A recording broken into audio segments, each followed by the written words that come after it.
कराची का दूसरा बस रैपिड ट्रांसपोर्ट मंसूबा ऑरेंज लाइन भी मुकम्मल हो गया है।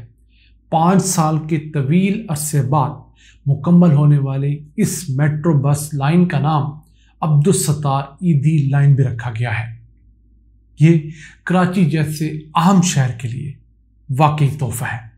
इसे डिस्कस करेंगे जबकि हुकूमत ने मुल्क में कॉटन को फ़रोग देने के लिए 20 अरब रुपए के एक मंसूबे का आगाज़ किया है, जिसके ज़रिए कॉटन सीड को मौसमी हालात से मुकाबला करने के मुताबिक बनाया जाएगा ताकि पाकिस्तान की कॉटन प्रोडक्शन में इजाफा हो। अस्सलाम वालेकुम व्यूअर्स, मैं हूं आपका मेज़बान अब्दुर्रहमान। बस रैपिड मंसूबे, ट्रेन के मंसूबे अब शहरों के अंदर ट्रांसपोर्ट के लिए बहुत अहम हो गए हैं। कराची ऐसा शहर जिसकी आबादी अब 3 करोड़ अफराद क्लेम की जा रही है, उसमें जितनी मोटरसाइकिल्स, जितनी बसेस, जितनी गाड़ियों, चिंचियों को कम करके इस तरह के बस रैपिड मंसूबे शुरू किए जाएंगे, ये शहर उतना ही रहने के काबिल होगा। कराची की पहली मेट्रो बस ग्रीन लाइन का आगाज़ गुज़िश्ता साल के अख्ताम पर किया गया और अब जाकर ऑरेंज लाइन BRT का भी आगाज़ कर दिया गया। प्रॉपर सर्विस शुरू हो गई है। ये सिंध हुकूमत का मंसूबा था। जो पिछला मंसूबा था ग्रीन लाइन, वो वफाक का मंसूबा था। इसे मुकम्मल होने में 5 साल लगे हैं। हालांकि इसका जो रास्ता है, ट्रैक है, वो दूसरा ग्रीन लाइन वाला मंसूबा जो है उससे 6-7 गुना छोटा है।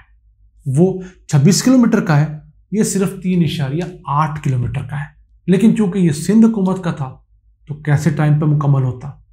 3.8 किलोमीटर के छोटे पैच को मुकम्मल होने में 5 साल लगे और 2.5 अरब रुपया इस पर लागत आई है। लेकिन कुफ टूटा खुदा खुदा करके काम शुरू हो गया है।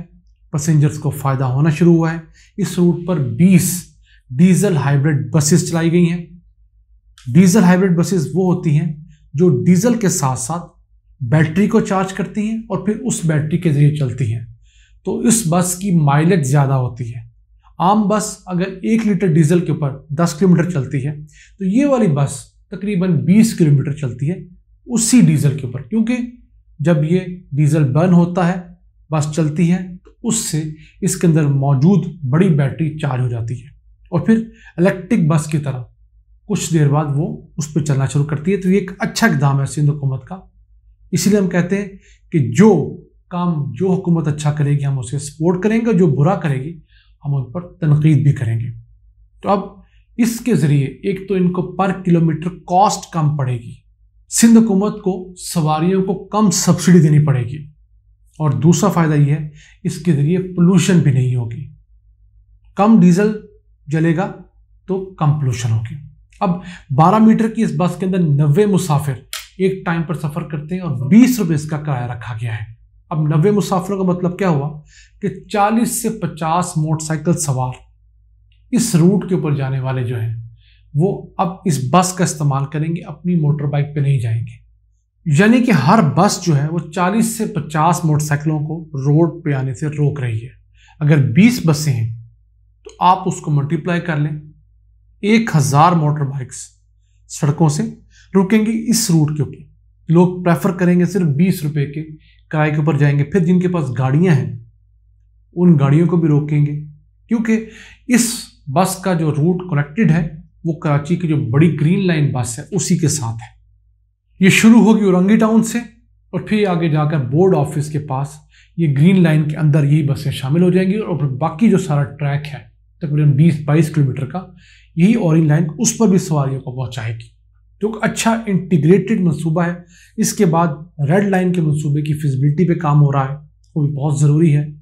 तो इस तरह 6 मुख्तलिफ BRT की जो लाइंस हैं उनको प्लान किया गया है, जो कि तकरीबन कराची के 60 से 70% रूट्स को कवर करती हैं, मेजर रूट्स जो हैं। इसके ज़रिए कराची के अंदर ये उम्मीद की जा रही है कि जो ट्रैफिक का अजदहाम है, पब्लिक ट्रांसपोर्ट की जो शदीद किल्लत है, उस पर काफ़ी हद तक काबू पाया जा सकेगा। वैसे जो सिंध हुकूमत की रफ्तार है और जो अब सिंध में सैलाब ने तबाही मचाई है, उसके बाद तो लगता है ये सारी लाइन शायद सन 2030 तक ही मुकम्मल हो पाए। अब BRT के मंसूबों का एक फ़ायदा और भी होता है कि इनके ज़रिए एक्सीडेंट्स में कमी वाक़ होती है। जो सड़क पर एक्सीडेंट्स होने होते हैं मोटरसाइकिल के, रिक्शों के, गाड़ियों के, ऑब्वियसली जब गाड़ियाँ मोटरसाइकिलें कम होंगी तो एक्सीडेंट्स कम होंगे। फिर मुल्क की सतह पर यह फ़ायदा होता है कि आपको कम पेट्रोल, कम डीजल इंपोर्ट करना पड़ता है। आपने 40-50 मोटरसाइकिलों का फ्यूल बचा लिया। फिर जो मुल्क के अंदर पोल्यूशन फैलती है, शहर हमारे गंदे होते हैं, उस पोल्यूशन को भी कंट्रोल करने में ये BRTs के मंसूबे अहम किरदार अदा करते हैं। इसके बाद चलते हैं पाकिस्तान की दूसरी अहम क्रॉप कॉटन, जो इस दफ़ा तो बारिशों की वजह से बहुत ख़राब हुई, लेकिन हमारी मईशत के लिए बहुत अहम है। हमारी सबसे बड़ी एक्सपोर्ट्स टेक्सटाइल की हैं और उसको यही कॉटन की क्रॉप जो है वो फ़ायदा पहुँचाती है। हुकूमत ने देखा है कि पाकिस्तान में कॉटन का सीड जो है उसमें बहुत मिलावट होती है। लोग घटिया क्वालिटी का सीड किसान को बेचते हैं, तो बेचारे किसान को तो पहले नुकसान ही होता है, उसकी पैदावार कम होती है, उस पर खादें ज़रूरत से ज़्यादा लगती हैं, स्प्रे ज़रूरत से ज़्यादा करनी पड़ती है, प्रोडक्शन कम होती है। फिर जिनर्स जो हैं उन बेचारों को अच्छी क्वालिटी की कॉटन नहीं मिलती। इसी के साथ साथ जो इंडस्ट्री है उनको फाइन क्वालिटी की कॉटन के लिए कभी इजिप्ट जाना पड़ता है, कभी ब्राज़ील जाना पड़ता है। तो 20 अरब रुपए का प्रोजेक्ट तो बहुत अच्छा है। 3 सालों के अंदर इसको एग्जीक्यूट किया जाएगा। हम उम्मीद करते हैं कि इसकी जो रूह है उसके मुताबिक एग्जीक्यूट किया जा सके। और फिर इसमें से 10 अरब रुपए का तो एक एंडोर्मेंट फंड बनाया गया है कि उस 10 अरब रुपए को इस्तेमाल नहीं किया जाएगा, उसको बैंक में डिपॉजिट करवाकर उसके ऊपर जो सूद आएगा उसको इस्तेमाल किया जाएगा। मैं इसको ज़्यादा तौर पर नापसंद करता हूँ, क्योंकि सूद जहाँ भी शामिल हो, हमारा ईमान है कि वो आपके रिस्क को, आपके प्रोडक्ट को गंदा कर देता है। पाकिस्तान में कॉटन एक बड़ी रकबे पे हुआ करती थी और हम अपनी ज़रूरत से ज़्यादा कॉटन प्रोड्यूस करके उसे एक्सपोर्ट भी करते थे। फिर जुल्म क्या हुआ कि शहबाज शरीफ के गुज़िश्ता चीफ मिनिस्ट्री के दौर में आम इलाकों से, मसलन सेंट्रल पंजाब से शुगर मिलें उठाकर कॉटन बेल्ट के अंदर लगाई गई जनूबी पंजाब में। हालांकि कानूनन ऐसा जायज़ नहीं था। उसके खिलाफ केसेस हुए और बिलाखिर हाई कोर्ट और सुप्रीम कोर्ट ने करार दिया कि चीफ मिनिस्टर पंजाब ने ये जो हुक्म जारी किया था ये गैर कानूनी था। तो उन तमाम जो शुगर मिल्स हैं उनको वापस लाया जा रहा है।